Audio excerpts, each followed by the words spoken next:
Hello developers, welcome back to Zango rest API. তো আজকের এই ভিডিওতে আমরা দেখব রেস্ট ফ্রেমওয়ার্কের কাস্টম পারমিশন, অর্থাৎ আমরা আমাদের ইচ্ছামতো একটা পারমিশন ক্লাস বানাবো এবং আমরা একটা স্পেসিফিক মডেলের উপর সেটা অ্যাপ্লাইও করব। তো এই ভিডিওটি একটি দারুণ ভিডিও হতে চলেছে, তো ভিডিওটি ইন্ড পর্যন্ত দেখার অনুরোধ রইল। তো চলো ভিডিওটি শুরু করি। এবার আমি সর্বপ্রথম যে জিনিসটা বানাবো সেটা হচ্ছে পারমিশন একটা ক্লাস বানাবো। আচ্ছা, পারমিশন কি আর অথেন্টিকেশন কি, এই দুইটা জিনিস আমি ছোট্ট করে বলি। পারমিশন অর্থাৎ হলো অনুমতি প্রদান। আমরা একটা স্পেসিফিক মডেল বা স্পেসিফিক ভিউ বা স্পেসিফিক এপিআই ভিউর উপর আমরা পারমিশন বা অনুমতি প্রদান করব, এটা হচ্ছে পারমিশন। আর অথেন্টিকেশন হচ্ছে আমাদের পুরো সিস্টেমের উপর একটা ইউজার, যে ইউজারটা রিকোয়েস্ট করছে সেটা ভ্যালিড কি ইনভ্যালিড এটা নির্ধারণ করার জন্য যেটা ব্যবহার করে সেটা হচ্ছে অথেন্টিকেশন। তো দুইটা আলাদা কিন্তু কাজ একই করে, মানে দুইটা অথরাইজেশনের কাজে আসে। সর্বপ্রথম আমি যেটা করব, আমি একটা নতুন পারমিশন ক্লাস বানাবো। আমি আমার স্টুডেন্টের ভিতরে একটা নতুন ফাইল নিলাম পারমিশন নামে, par.py ফাইল। এখানে প্রথমত আমি ইনপুট দেব from rest framework dot permissions থেকে ইম্পোর্ট করব বেস পারমিশন। এরপরে আমরা একটা নতুন ক্লাস বানাবো, লিখবো কাস্টম কাস্টম পারমিশন। এটা ইনহেরিট করবে বেস পারমিশনটাকে। তারপরে একটা মেসেজ দেবো, যদি আমার এই ক্লাসটা বা আমার ইউজার যখন রিকোয়েস্ট করবে যদি পারমিশন না থাকে তাহলে এটা একটা ডিফল্ট একটা মেসেজ প্রদান করবে ইউজারকে। তো সেটা আমরা মেসেজ লিখতে, এখানে আমরা লিখবো MESSAG মেসেজ, এবং এটা মেসেজই হওয়া লাগবে। এবং আমরা আমাদের একটা কাস্টমার একটা টেক্সট পাঠাবো। এরপরে আমরা একটা ফাংশন নেব হ্যাজ পারমিশন, এবং এটা তিনটা প্যারামিটার নেয়। তো সর্বপ্রথম যেটা নেবে সেটা হচ্ছে সেলফ, অর্থাৎ যেটা একটা ক্লাস মেথড, তাই প্রথম প্যারামিটারটা সেলফ হবে, এবং দ্বিতীয়টা হ্যান্ডেল করবে রিকোয়েস্টকে, এবং তৃতীয়টা হচ্ছে ভিউ। দেন আমরা চেক করব যে আমরা মূলত কি পারমিশন দিতে চাই। তো আমি চাই যে আমার ইউজার যখনই রিকোয়েস্ট করুক তখন তার হেডারের ভিতরে একটা এপিআই সিক্রেট থাকুক বা একটা এপিআই কি থাকুক। সেই এপিআই কি যদি থাকে এবং সেটার ভিত্তিতে আমরা এটাকে পারমিশন দেবো, সেই ইউজারকে পারমিশন দেবো। তো আমরা লিখতে পারি if request dot headers dot gate, আচ্ছা কি নামে দেবো, এপিআই সিক্রেট ABCD 1 2 3 4, বাস এটাই।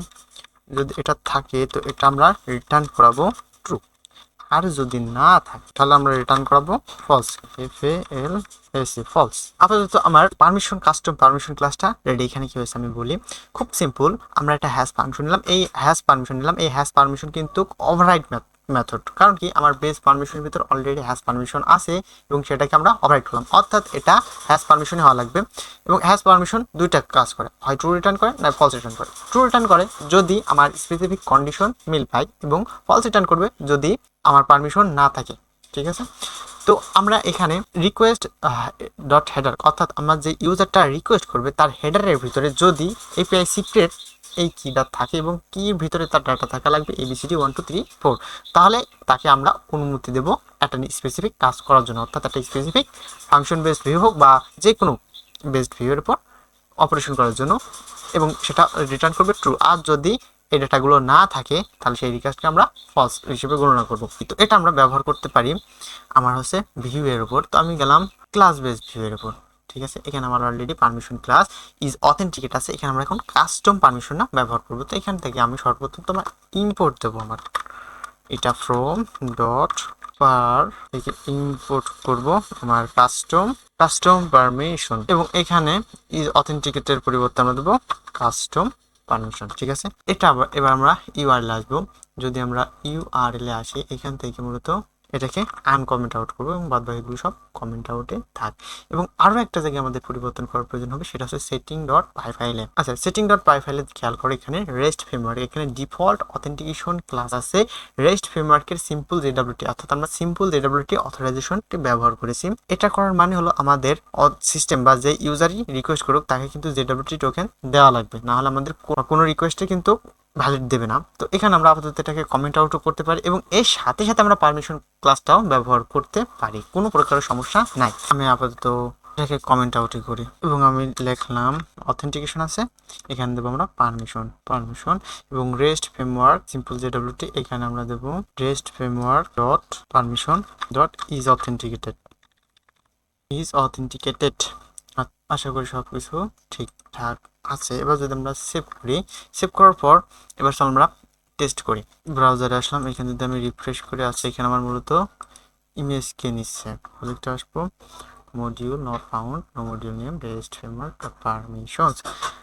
Permissions is authenticated. আচ্ছা, এবার যদি আমরা এটাকে সেভ করি, সেভ করার পর এবার যদি আমরা এখানে রিকোয়েস্ট করি, আমি একবার আমার ভিউতে আসবো, ওইখানে আমার ফর্ম ছিল HTML, এখানে আমরা দেবো ইন্ডেক্স ইন্ডেক্স, এটাকে রিফ্রেশ করলাম। আচ্ছা, ইরর মেসেজ করেছিলাম স্টুডেন্ট জেসন এপিআই স্টুডেন্ট, এটার উপর রিকোয়েস্ট করব গেট রিকোয়েস্ট। যদি আমরা গেট রিকোয়েস্টটা এখন করি, খেয়াল করো এখানে this is my custom message. এটার কারণ কি? এবার এটার কারণ আমার কিন্তু JWT অথরাইজেশনটা আমরা কি সিস্টেম সেটিং ডট পাই থেকে অফ করলাম, তার মানে এখন এখানে আমার ডাটাগুলো আসার কথা ছিল কিন্তু আসলো না, কারণ এখানে আমার পারমিশন নাই। এখানে আমাদের রিকোয়েস্ট আসার পর আমাদের এখান থেকে কাস্টম পারমিশনে আসলো, পারমিশন আসার পর আমাদের পারমিশন ক্লাস থেকে এটাকে চেক করলো, যখনই চেক করলো তখনই দেখো আমার কিন্তু হেডারের ভিতরে API সিক্রেট 1 ABCD নাই, যার কারণে এটা ফলস রিটার্ন করলো এবং আমার ডেটাগুলো আসলো না। এখন যদি আমি এটাকে কপি করলাম, কপি করার পর আমি আমার সেটিং ডট ইন্ডেক্স ডট পাই ফাইল আসবো, এখানে আমার রিকোয়েস্ট আসবো, এখানে যেখানে JWT অথরাইজেশন ছিল থাকে না থাকলেও কোনো সমস্যা হওয়ার কথা না। আমি এটা দেব, সাথে ABCD 1 2 3 4 আমার কিটাও দিয়ে দেবো, এটা হচ্ছে আমার API কি। এবার যদি আমি এটাকে সেভ করার পর যদি রিকোয়েস্ট করি, মেবি আসার কথা ডাটা, তো এবার দেখো আমার ডাটাটি ঠিকই এসেছে, দুইটা ডাটা। তার মানে কিভাবে একটা কাস্টম পারমিশন ক্লাস কাজ করে বোঝা গেল, এবং এটা আমরা প্রোডাকশনে ব্যাপকভাবে ব্যবহার করব। আমরা আমাদের ইচ্ছামতো একটা র্যান্ডম কি বা যে কোনো কিছু জেনারেট করে আমাদের ইউজারকে সেই কিটা দিয়ে রিকোয়েস্টটাকে ভ্যালিড করাতে পারি। এটা হলো হ্যাজ পারমিশন। এবং আরও একটা ফাংশন আমরা ব্যবহার করতে পারি, সেটা হলো হ্যাজ অবজেক্ট পারমিশন। আচ্ছা, হ্যাজ পারমিশন আর হ্যাজ অবজেক্ট পারমিশনের মধ্যে পার্থক্য কি? দুইটা পার্থক্য, যেমন হ্যাজ পারমিশন এক্সিকিউশন হয় আমার ডেটাবেস থেকে কোনো ডেটাকে গেট করার পূর্বে অর্থাৎ আগে, এবং হ্যাজ অবজেক্ট পারমিশন কাজ করে একটা ডেটা যখন আমরা গেট করি, করার পর ওই ডেটার সাথে আমার অথরাইজেশনের প্রয়োজন পড়লে তখন সেটাকে হ্যাজ অবজেক্ট পারমিশন ব্যবহার করতে। চলো হ্যাজ অবজেক্ট পারমিশনের ব্যবহারটা আমরা একটু দেখি। তো সর্বপ্রথম এখানে আমাদের একটা নতুন মেসেজ ফাংশন নিয়ে লাগবে, ডেফিনেশন হ্যাজ অবজেক্ট পারমিশন, এবং এর প্যারামিটার হচ্ছে 4টা। তো সর্বপ্রথম প্যারামিটারটা হচ্ছে সেলফ, কারণ এটা একটা ক্লাস মেথড, এবং দ্বিতীয়টা হচ্ছে রিকোয়েস্ট, তৃতীয়টা হচ্ছে ভিউজ, আর চতুর্থটা হচ্ছে অবজেক্ট। এবং আমাদের হ্যাজ অবজেক্ট পারমিশন শুধুমাত্র একটা স্পেসিফিক ডেটা যখন গেট হয় তখনই শুধু এটা কাজ করবে, তাছাড়া কাজ করবে না। চলো আমি জিনিসটা একটু দেখাই।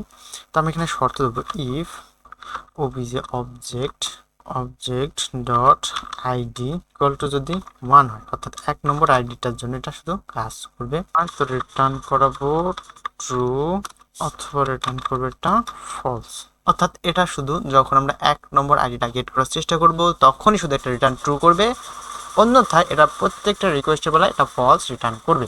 এবার যদি আমরা এপিআই ক্লাসে যাই, আমরা দেখো এখানে গেট রিকোয়েস্ট। আচ্ছা, আমাদের এখানে একটু পরিবর্তন করা লাগবে, যেমন এখানে আমার অল ছিল, আমি অলটা রাখলাম না, আমরা একটা স্পেসিফিক আইডি কলের পরে এটা এক্সিকিউশন হবে, আইডি অন্য করে গেট, এবং এখানে শুধু একটা অবজেক্ট যাবে। ঠিক আছে, আমরা ইউআরএল একটু চেঞ্জ করব, ইউআরএল আমাদের এটা মেবি কাজ আসবে না, আমরা পরেরটাই সেম ক্লাস এখন এটা কাজে আসবে। সেভ করার পর এখন যদি আমরা রিকোয়েস্ট করি তাহলে একটা আইডি আসার কথা। আচ্ছা, ইন্ডেক্স পেজে আসি, এখানে রিকোয়েস্ট সবকিছু ঠিক, এখানে আমাদের আইডিটা দেব। আমরা যদি 1 নম্বর আইডিটা দিই তাহলে কাজ ডাটা আসার কথা, যদি ডাটাটা 1 নম্বর আইডি থাকে তো, যদি ডাটা নাই নাকি। আমরা অ্যাডমিন প্যানেলে আসি, আসার পর আমার স্টুডেন্ট অবজেক্টের 1 নম্বর ডাটা মেবি নাই, 11 নম্বর আছে, তো আমরা 11 নম্বরের জন্য সব কিছু চেঞ্জ করবো। তো এখানে আমার 11 দেবো, এবং আমার পারমিশন ক্লাসে এখানে আমরা 11 দিয়ে দিই। এবার যদি আমরা রিফ্রেশ করি, এবার আমার ডেটাটি এসেছে। এখানে মূলত সমস্যা ছিল, এখানে আমরা একটা স্ল্যাশ দিয়েছিলাম, ব্যাস এতটুকুই সমস্যা ছিল। 11 নম্বরের জন্য আমার শুধু ডেটাটি এসেছে। খেয়াল করো, আমরা যদি এখানে আরেকটা অবজেক্ট ছিল, আমরা যদি এখানে আইডি 2 দিই, 2 এর জন্য কিন্তু এখন আর ডেটাটি আসবে না। 2 দিয়ে টেস্ট করি, তাহলে এটা এখন ইরর থ্রো করবে। পারমিশন প্লাস কাজ করি নাই। আচ্ছা, এখানে মূলত সমস্যাটা আমি একটু দেখি। এখানে মূলত আমাদের ভিউ সেকশনে এখানে আমরা যেহেতু হ্যাশ অবজেক্ট পারমিশন করেছিলাম, তাই এখানে আমাদের চেক করার প্রয়োজন। Self dot check object permission, এখানে প্রথমটা নেবে আমার রিকোয়েস্ট এবং দ্বিতীয় পারমিশন নেবে অবজেক্ট, অর্থাৎ কোন অবজেক্টের উপর আমরা এটা ব্যবহার করছি, আমরা হচ্ছে কুয়েরির উপর। এবার যদি আমরা এটাকে চেক করি, তো এবার কিন্তু আমার ডেটাটি আর আসেনি। কেন? কারণ এটা আমার শুধুমাত্র 2 নম্বর, এটা শুধুমাত্র আমার 11 নম্বর অবজেক্টের জন্যই ডেটাটি আসবে এবং 2 নম্বর ডেটার জন্য আসেনি, কারণ আমরা লজিক লিখে দিয়েছিলাম যে যদি অবজেক্টের আইডিটা 11 হয় তাহলে এটা যাবে, আর যদি 11 না হয় তাহলে এটা যাবে না। এভাবে আমরা একটা কাস্টম পারমিশন বানাতে পারি। তো আজকের ভিডিও এই পর্যন্তই, দেখা হবে পরবর্তী ভিডিওতে। সুস্থ থাকবেন, ভালো থাকবেন। ভিডিওগুলো ভালো লাগলে এটা সাবস্ক্রাইব অবশ্যই করেন। আল্লাহ হাফেজ।